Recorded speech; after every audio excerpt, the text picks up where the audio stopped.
This next panel, Raji Rajagopalan will moderate this panel on critical technologies, and I have to say from an ASPI perspective, a topic dear to our hearts, and a small plug for a initiative that we have, ongoing initiative that we call the Critical Tech Tracker.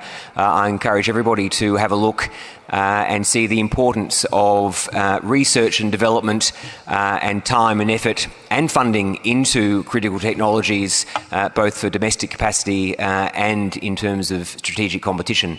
But I'm sure you are going to enjoy this panel on a very important topic. Raji, over to you. Thank you. Thank you, Justin, and good morning, everyone. I think we had a great start to the second day of the Rising Down Under, and we're going to continue with that.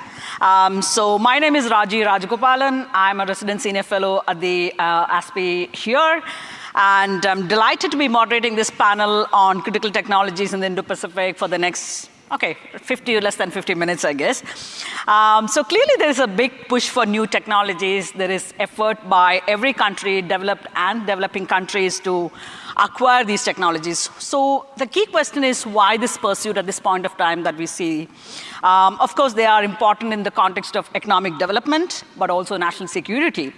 The role that technology plays in the context of economic growth and development, augmenting competitiveness in sectors and ability to make effective decision, quicker decision in sectors like health, and of course the salience of technology in the context of national security. All of these are very, very critical. But while technology is an enabler for many developing countries, it is also at the center of the US-China rivalry and the strategic competition. And I think this is precisely this competition is because of the heavy dependence, the kind of reliance that we see, the kind of benefits that these technologies bring in, and therefore, whether it is in terms of upgrading your economy or it's your ability to enhance your military operations and so on and so forth in a more effective, seamless fashion. But the current trend wherein there is an integration of technologies into conventional military operations, with consequences for national security, cannot be and should not be stopped. It also means that the vulnerabilities and challenges that come along with it also goes manifold in the coming years. But this also brings in some of the issues around global tech governance. And I think there are questions are there any common standards, common principles that we can agree upon? And where is that conversation going to happen? Is it going to be at the United Nations? Will it continue to be the venue for these kind of conversations? Or are we going to take them to some of the unilateral platforms that are increasingly gaining salience in a sense? So that's one set of issues. But even when we talk about all of this competition and rivalry among the major powers, it's also kind of opening up opportunities for cooperation among like-minded countries. So again, something that we are going to be discussing in the next 45 minutes. So to take us through all of these issues, we have a fantastic panel who bring in diverse experience, expertise, and of course their own strength in addressing these tech-related issues. So I'm absolutely delighted to have all my four panelists here. Andrew Shearer, Director General, Office of National Intelligence, Australia. Mallory, Knodel, founder, Social Web Foundation, United States. And Anirban Sarma, Deputy Director of ORF, Calcutta, India. And last but not the least, Yuka Koshino, Associate Fellow with the International Institute for Strategic Studies, Japan. So let me start off with the one I think the most inevitable question. Great power today involves tech contests also. But how does that play out in a globalized world with globalized research, production, markets, and supply chains? Does one or the other need to be given up? And how does that really play out? Do we have to make a choice between great power contestation or the globalized world? Is there some way to maintain both of these? And I think especially this is going to be critical in time of during a conflict. So how do we go about it? Let me start with you, Andrew.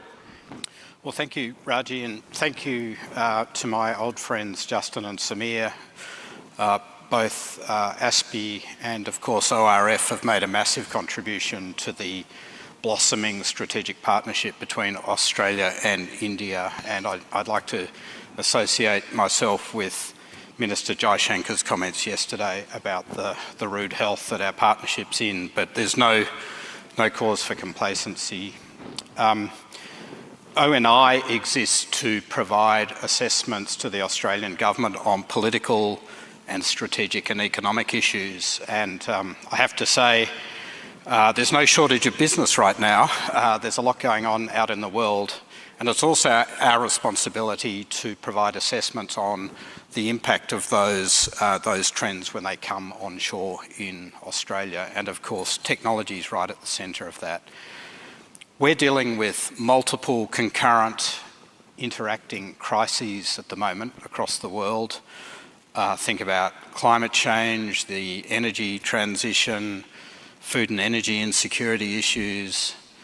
The list is almost endless. And onshore, developed countries like Australia are grappling with ageing societies, low productivity growth, a whole range of challenges, and an increasingly fractious, fragmented social and political environment, which makes political decision-making more difficult. In that context, I think the largest driver of strategic change is geopolitical rivalry and the re-emergence of geopolitics and its interaction with economics. That's absolutely fundamental to many of the challenges that Australia is facing in our region, globally, and also at home. And we are grappling to deal with those changes. Right at the heart of that geopolitical contest is advanced technology and the battle for advanced technology. Sometimes I call it the centre of gravity, because I'm a strategic analyst at heart, but also the commanding heights, because technology is the main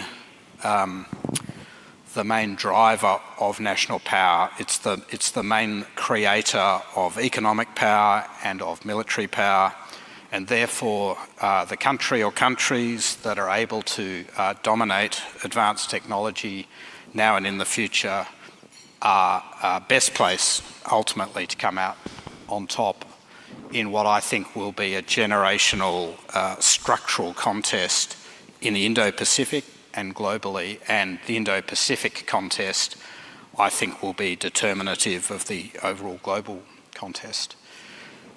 That's very challenging for governments. Yeah. Technology offers massive advantages. We're all very focused on how we can optimise the benefits of AI while mitigating the risks. We're not going to eradicate them. I'm sure the panel will talk more about that.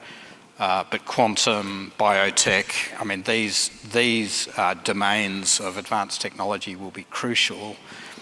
And our assessment is that because this strategic competition, particularly between China and its band of Axis powers and the United States and its band of democratic allies, and it's great to be on a quad panel up here, Yeah. feel right at home.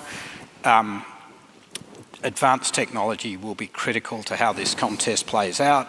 We're already seeing fragmentation globally around technology. Our assessment is that because the strategic rivalry will continue, the contest for technology will only intensify. We've seen that in the advanced semiconductor measures put in place by the United States. They've just announced more measures to do with outbound investment, including around advanced semiconductor technology. So that will continue in our assessment, and we are facing, sadly, for those of us who lived through and benefited so greatly from the period of globalisation, it will mean a more fragmented, higher cost, higher inflation, and less open global economy, but also S&T sector. That's regrettable, but it's a reality. Just a couple of final points. One change that we as governments are grappling with is that traditionally most of the technology was generated by us, for us, and then made its way into the private economy. Of course, today the roles are completely reversed, and almost all technology is dual use. The internet was developed, as everyone knows, by DARPA and then became the internet. But today, we are grappling to keep up with technological development, some of them disruptive, led by the private sector, often without much regulation. Regulation struggles to keep up. I'm sure that will be a theme. What this means, and I'm going to finish on this note, and I noticed that the last panel talked about this, is that partnerships and coalitions between groups of like-minded countries, which I would argue have always been important, as a avid activist both for the Quad and AUKUS, are going to become more central, whether it's around critical minerals, which I know the last panel discussed, around all sorts of other areas of advanced technology. And that's going to manifest more strongly, and I think we will see further fragmentation, as I said, around that. And then finally, I'm often surprised how much time I spend talking to Australian business leaders and the leaders of our tech sector and our higher educational institutions. And that's going to be critical, because I can't protect our critical infrastructure, our critical networks, our ICT systems. Only the private sector can do that. But we need genuine, trusted partnerships across the economy if we're to be successful ultimately in this contest. And just to finish on a note of optimism, because I'm usually called, including by the Prime Minister, his bad news guy, I am optimistic. I think these partnerships are an area of massive strategic advantage for all of the countries represented up here. And I think there's huge opportunity and huge agency, and we have to embrace the opportunities posed by technology. We can't be defensive. We can't try to shut it all down. We've got to mitigate the risk, but we've got to lean into it. I'll leave it there. Perfect. I will come back to some of the points. I think there were several spin-off points from that. But let me take you to Mallory. How do you look at some of these emerging issues and this whole technology rivalry among the major powers? But it's also kind of beginning to move down the chain to other countries. So there are groups of countries coming together. But overall, if you can give us your sense of. For sure, yeah. Thank you very much for inviting me to join you all. It's always a great pleasure to talk about this. So I'm a technologist, and I spend a lot of time in the details of how the internet works, how digital technologies are designed, developed, and deployed. And I think it's an interesting, if not just useful, vantage point to look at some of these questions. And I will say that, in my view, the internet is really unique. Digital technologies are unique, not just because of the really interesting, in my view, ways that they've been designed, but the way that they're governed. You know, so somebody who has written on how the internet works, I can tell you it's not just about the technology, it's very, very much about the cooperation required to keep a global communication system operating. That and the governance then structures that follow from that are, I think, one of the biggest innovations of humanity, not the technology itself. So, and I think that this speaks to the question at hand, because when I hear discussions about control or fight for control or things like that, all I can think of is that when you have governments fighting for control against one another, or governments versus corporations, which we're seeing a lot more as well globally, the folks who lose out is everyone who's online and using it. The folks who lose out are citizens. And it's also not healthy for the internet. The word fragmentation's already been used. That, I think, is quite a risk. And it's kind of antithetical to the way the internet's designed. So it's not a question of our control versus their control. It's a question of control or not control. Cooperation, I think, is the antidote here. So let me just think through out loud, you know, how, why I think states need to be involved. So as I've sort of said, the internet's very cooperative in its nature. It requires every single country on Earth to adopt the same kinds of standards, to implement the technologies through private sector incentives, through economic health, and sustainability, everyone is involved, right? I'm actually from civil society. I work for nonprofit organizations. I always have my whole career. I'm a technologist sort of working in that interest, but then obviously you have corporations and you have countries. Countries have a really particular role to play, even though the whole landscape is very, as we say, multi-stakeholder. Because countries have control, or they have obligations and responsibilities that are very different than all the other stakeholder groups, right?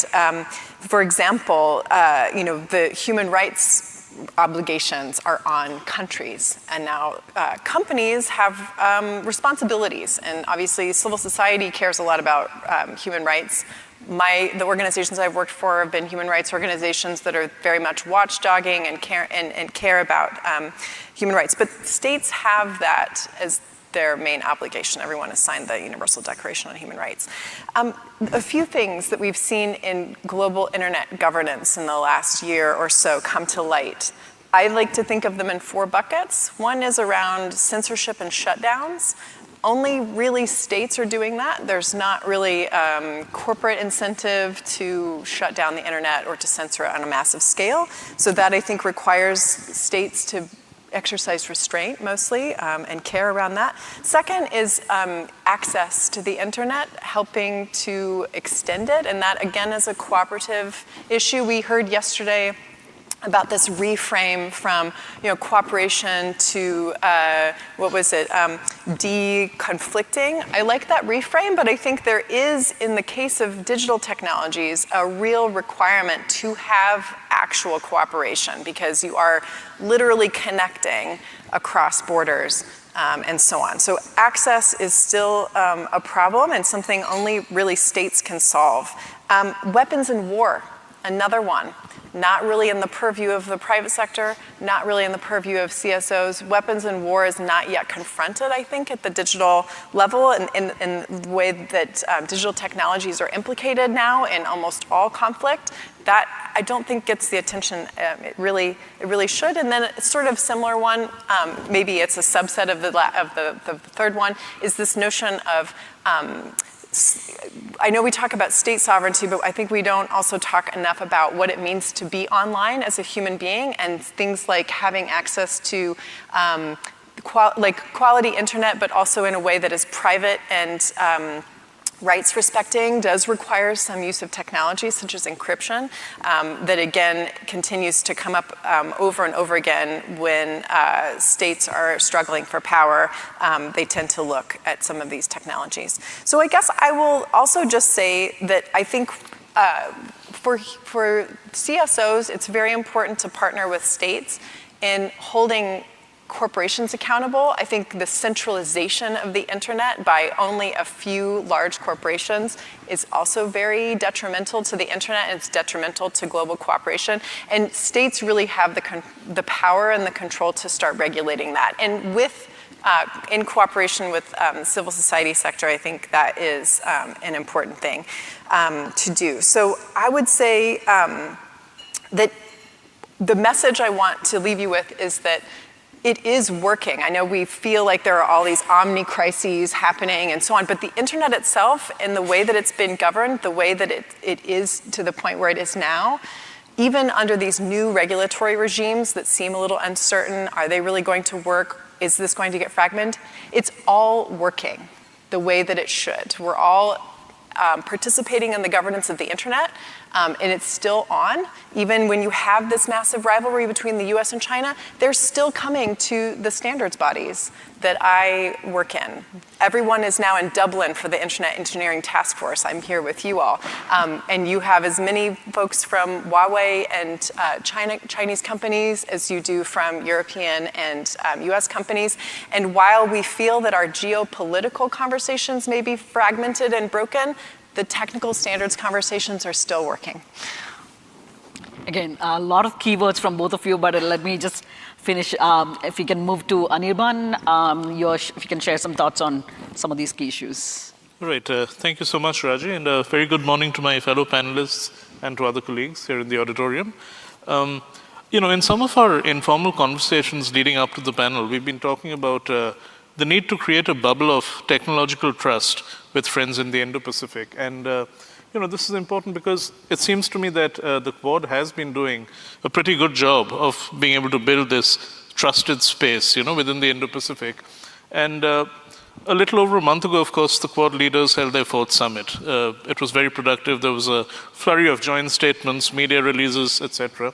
And many of these drew attention to a spectrum of initiatives in the critical and emerging technology space, like it has in the 4 years before.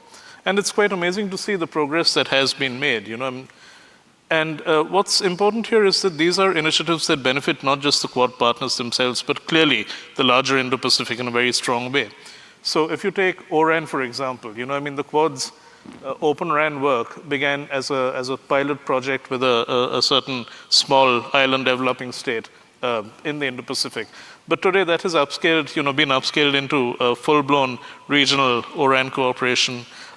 More trials are being held in the field, and there's also pretty large-scale workforce initiatives. ORAN workforces are being trained in partnership with institutions in India, and this is meant to serve all of South and Southeast Asia. AI, of course, the focus on AI keeps growing every year, and it's interesting that the security-focused moorings of the Quad are moving into slightly broader fields now. So AI Engage, which is this big initiative to empower farmers and agricultural research in AI, that's been a major focus of the Quad in the last year, all right? Nothing to do with security, but it shows how the Quad is moving into newer and newer directions. But of course, some of the older priorities remain. So there's a lot of focus on the interoperability of AI governance frameworks, for example. We need more international cooperation on AI systems. That continues. Another point of importance and priority for the Quad is the issue of resilience in semiconductor supply chains. This is obviously a key issue. China is a threat, but which is why the Quad countries came together and signed this memorandum of cooperation to set up a semiconductor supply chain contingency network. All right, another classic example of something that is going to benefit the Indo-Pacific as a whole. And the last example I want to give is the Quad Investors Network. This was set up in 2023, and it's gained quite a lot of traction since.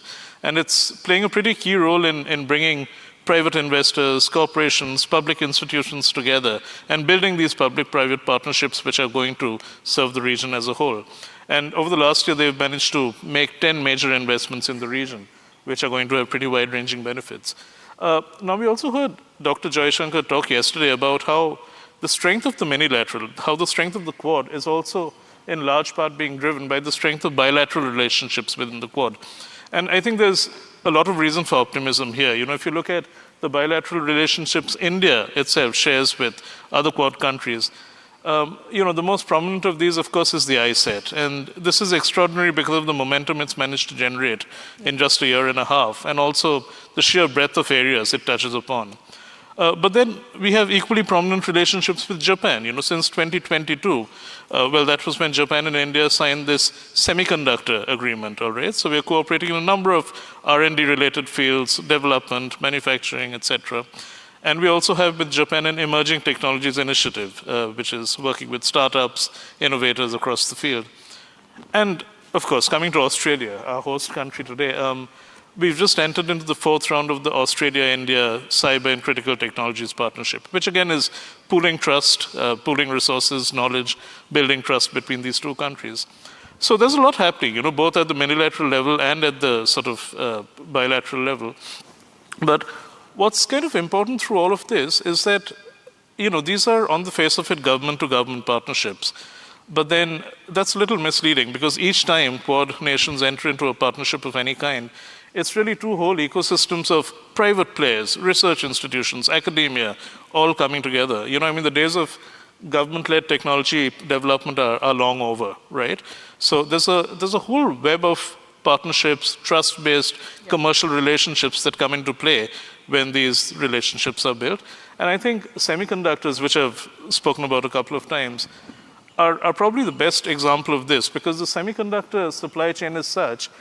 A semiconductor and its parts travel across 70 borders on average before they reach the end user. All right, so that gives us an idea of the sheer web and complexity of these relationships, that are built when technology partnerships are built. So I'll end my opening remarks with that. Sure. And, thank you. Let me come to Yuka. Your thoughts on these emerging tech issues and policy issues in a sense. And I think you will be able to bring in diverse perspectives, so keen to hear your thoughts.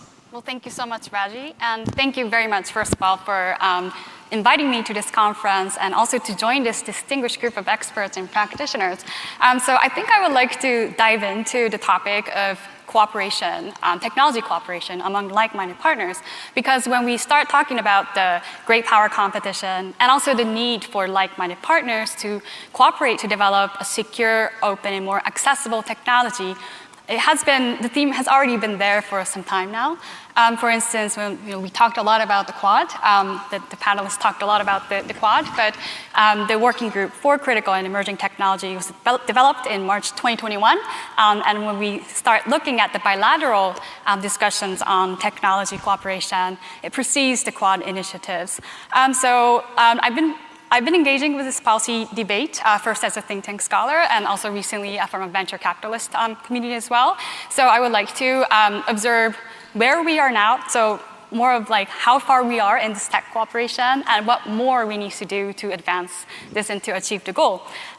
So I'd like to talk in three parts. So first, the first phase is really the adoption of basic economic security measures by this innovation and technology ecosystem since around 2017. So the major drivers were, of course, partly because the fourth industrial revolution and its outcomes like AI, 5G, or quantum, biotech, all has dual-use application, as Andrew mentioned.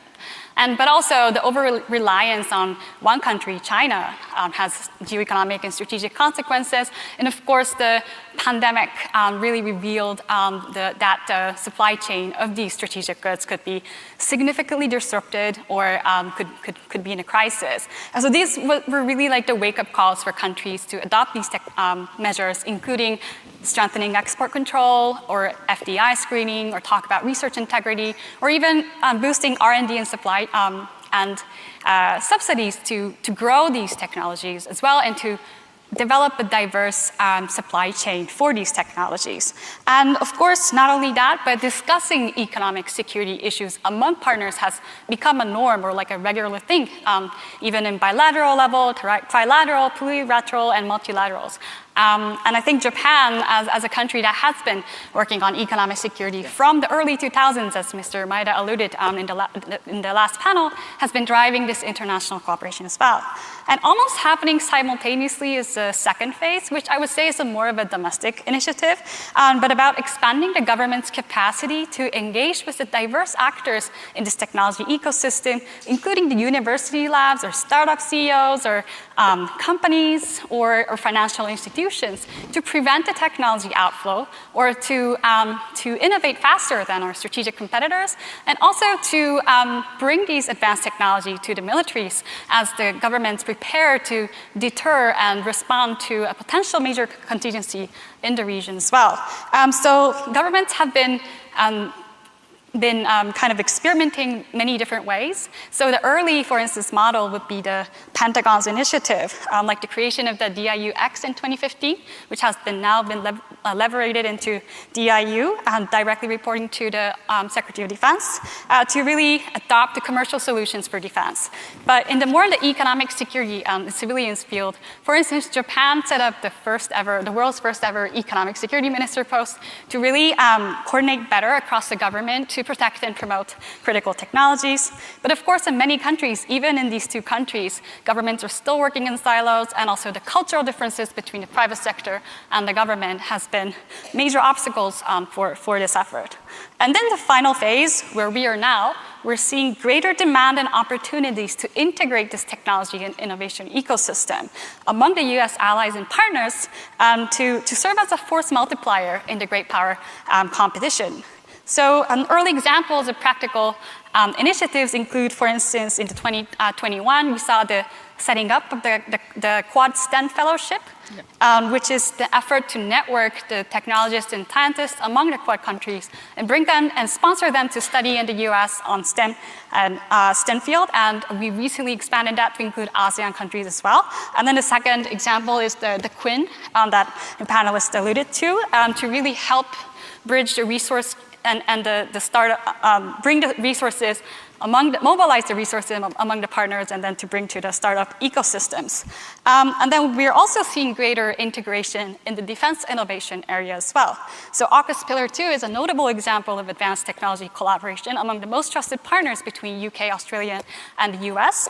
But also at the bilateral level, US and India has also launched the Indus-X, which is to try to work together and partner among the defense ecosystem. Most recently, DIU and Japan's newly established DISDI, so it's the Defense Innovation Science and Technology Institute. It's kind of like a Japanese version of DIU, but for instance, one of the project managers is from DARPA, for instance, and there has been efforts to embed each other's personnel to really understand each other's ecosystem.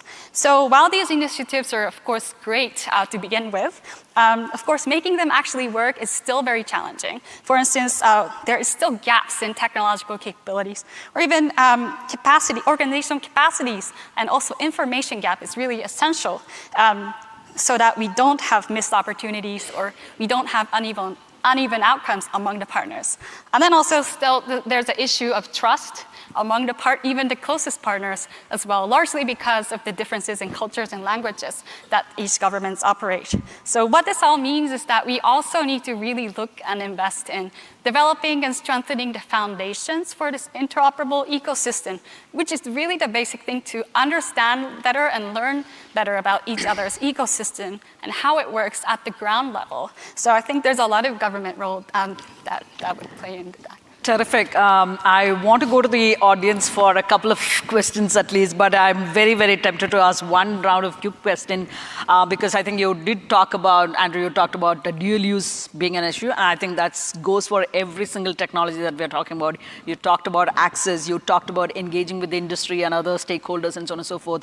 So I think, and also you talked about brought in the export control element into the conversation. So the one key question is, what is going to be the effectiveness of export controls? Are we going to be able to establish some of the export controls as we did see during the Cold War? But during those years, those few decades, the kind of linkages that existed between the major powers were very, very limited. So it was easier said than done, easier at that time. Today, given the kind of linkages that we see and the permeated role of technology in every sphere, how do you see many of these dual-use technologies being controlled through effective export control mechanisms or other rules and regulations? Also, a related question is, how do you bring in, because given that technology is used by every single player today, how do you bring in the smaller countries to have a voice in this kind of a role? And also the private sector, what kind of a role can they play in shaping effective export controls, standards, guidelines, and so on and so forth in governing this particular in this sector in a sense? Do you want to start us off? Yeah? Sure. I guess I'll touch on 3 points. So on export controls, I think it's still early stages. So as I mentioned, countries have adopted and strengthened these measures, but it's really difficult to assess the impact of it. And also, secondly, technology control is, of course, not perfect. And even during the Cold War, and even the most sensitive technologies like nuclear technologies have been flowed into the Soviet Union back then, and even there were some, the COCOM export control system also still has some loopholes. So it's always not perfect, and the challenge is bigger today because, as I mentioned, private sector is involved and there's diverse actors. But then I think what we're seeing is that the efforts to develop a trusted network of partners. Yep. I think when we talk about export control, we also need to think about how can we ease the export control among the like-minded partners so that we can innovate together and we can integrate, mobilize the resources, as the external minister has mentioned. And then finally, on the role of smaller countries, and I think the differences between the Cold War and today is that during the Cold War, the superpowers were dominating the technology competition. So of course, the partners were involved in the R&D, but US is essentially leading and dominating the technologies. But today, the situation is different. And US government officials have acknowledged that they need the partners to really make sure that the US and like-minded partners have the competitive edge of technologies. So that's why we have seen all these initiatives to try to link up the different sectors and different dimensions to develop the ecosystem. So I would say that countries have a role to leverage these strategic developments and cooperation and frameworks to really channel the resources to develop the domestic technological capabilities that would ultimately contribute to the force multiplier piece that I was talking about. Perfect. Andrew, some thoughts on this? Yeah, I totally agree. Just a few additional points. I mean, on removing barriers between allies and like-minded is absolutely essential, and really that idea is at the heart of AUKUS, and the legislation passed by the US Congress is going to be really important because it's all about reducing those barriers. And, you know, I've been working on and off for 30 years on that issue. It's a pretty hard nut to crack. But I think what's changed is the United States and its allies realise that we are really up against it in this international competition. I want to turn here to the Axis powers that I mentioned before. And export controls are very relevant here. We're dealing with a much more interconnected world, and therefore export controls are much more complex, and they're more complex because of the inherently dual nature of much of this technology. But that means we have to work harder, not sort of give up, in my view. And we've got to make sure that not only export controls, but foreign investment regimes, the sorts of visas that are granted to researchers at our higher educational institutions, and a whole range of other measures are in place so that there's full alignment in all of those different measures, because our adversaries are very adept at finding ways through our different regimes. And if they find one particular country too hard to crack, they will go to another one. They will make increasing use of front companies and different types of corporate structures. This is very challenging work. Our intelligence agencies are working much more closely with our Treasury and other economic departments in the Australian system, and we're working much more closely with our partners here. And then just finally, on the Axis countries, my own very strong view is that we have underestimated the strategic impact that this emerging axis that has really the China-Russia friendship without limits at its absolute core, the massive provision by China of dual-use assistance to Putin and economic support and diplomatic support is keeping Putin's army in the field in Ukraine, killing innocent Ukrainians just as surely as if they were providing artillery, ammunition and missiles. And we have to do a better job of disrupting these burgeoning networks, the provision of Iranian drones, the provision of North Korean missiles, artillery ammunition, and now even combat troops in Europe. This is a profoundly troubling strategic development, and we are all grappling to catch up with it and put in place effective measures. But I think this is one of the strategic challenges of our time. Absolutely. Do you have some specific thoughts on this? Okay. Yeah, absolutely. Yep. Let me tell a quick story that's a bit on the nose for today. So related to export controls and other kinds of trade protectionism, Trump tried to ban certain Chinese technologies. We all remember that, right? One of the things that got swept up in that executive order was the IEEE, which is a standards body that deals with hardware. So it's the Institute for Electrical and Electronics Engineers. And they overnight, in response to that Bureau of Commerce rule that came from the executive order, they overnight removed any chair of a group that was from China.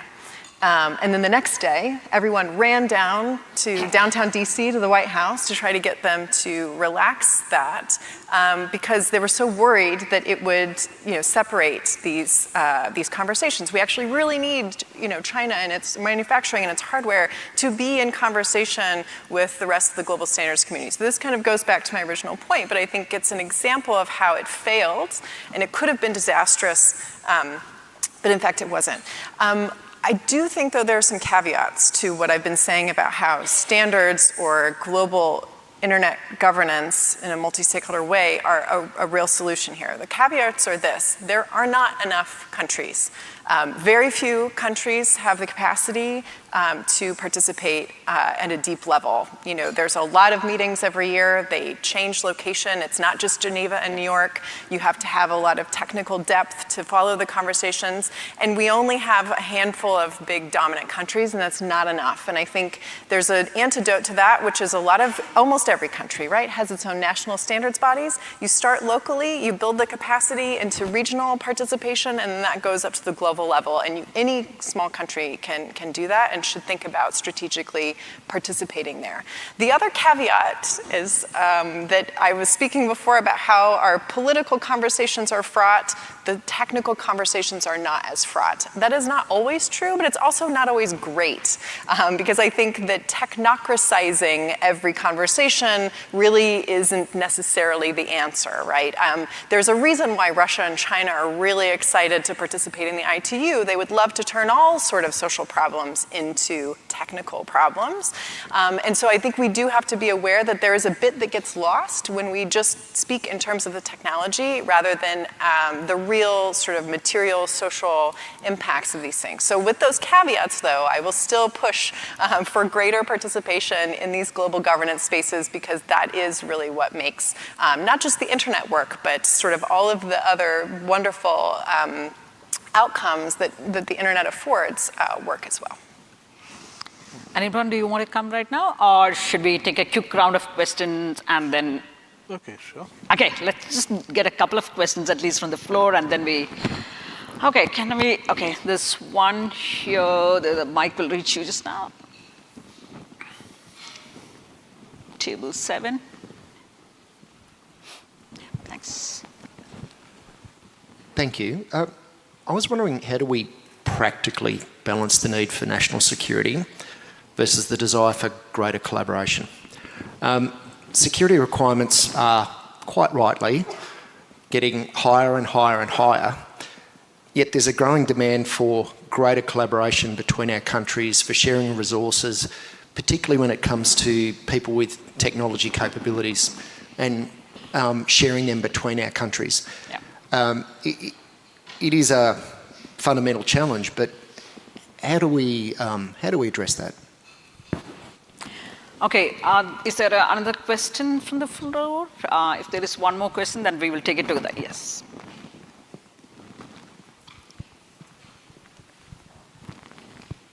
Hi, this is Pulkit Arthavle from the University of Sydney. I had a question about digital ID in specific, because we do know that there are benefits to digitalizing ID, but there are obviously security risks as well. And increasingly, social media companies also ask for, government ID as a form of verification, which poses its own risks. Recently, Australia has proposed a trust exchange model of token-based identity verification, and it's something I've been interested in because I've written about token-based, kind of novel identity verification methods. So 2 kind of questions on the security aspect of it. One, for a token-based system, what do you think about the risks as well as the practicability of a centralized versus decentralized model? And secondly, what about the risks of private social media companies getting digital ID information, whether it's, TikTok or Meta and so on? Thank you. Anirban, would you want to take the digital ID question? And Andrew, since it is also to do with the Australia stuff, maybe you can also do it. I can actually. Otherwise, the question on the economic, balancing between economic interests, collaboration, and national security. Yeah. I think I could try and take a stab at the first question about shared security challenges and how to address them. Very pertinent question. And let's take cyber attacks, for example. Right? Cyber attacks have been growing exponentially across the world since 2020, and last year alone, they doubled. And within the Quad, we see a mirroring of these trends. Cyber attacks have gone up. This is a shared security challenge for all the Quad countries. But how do they respond to it? Now, of course, each of the 4 countries have come up with their own unique policy approaches, right? We all have our own cyber laws and frameworks and regulations, et cetera. And that works for individual countries. But the thing is, when you're dealing with a group, when you're dealing with a grouping of like-minded countries, it could get in the way of a whole-of-Quad approach, all right? And that has been happening. I mean, India doesn't quite have a national cybersecurity strategy or framework yet, though we have a number of organs that deal with cyber attacks. The US put its cyber strategy framework in place last year. The other countries have also had theirs since 2021 or so. So, in situations like this, what might help is to work towards some amount of regulatory alignment within a small group of countries. And there are some potential benefits of this. For example, this could reduce the complexity of operations and even of compliance for tech companies which work across multiple jurisdictions, for example. All right, also consider the reduced burden on governments and administrative agencies which deal with cyber attacks. It's actually much easier if there's a streamlined reporting mechanism, if you actually have shareable mechanisms for cyber incident reporting, common definitions around critical infrastructure protection, et cetera, right? So some amount of alignment could be worked towards within groupings like the Quad. There are also greater cost efficiencies to be achieved here. There could be a pooling of financial, technological, and human resources. The Quad has always been pretty big on the idea of joint capacity building. Now, if you have laws which align with each other, regulations that align with each other, it's actually possible to design more focused and targeted capacity building programs as well, right? And of course, all of this leads to a kind of pooled knowledge and improved trust within these little groups of like-minded countries. So that is one way in which, in respect to cybersecurity in particular, a small group of countries can actually work and address a shared security challenge, right?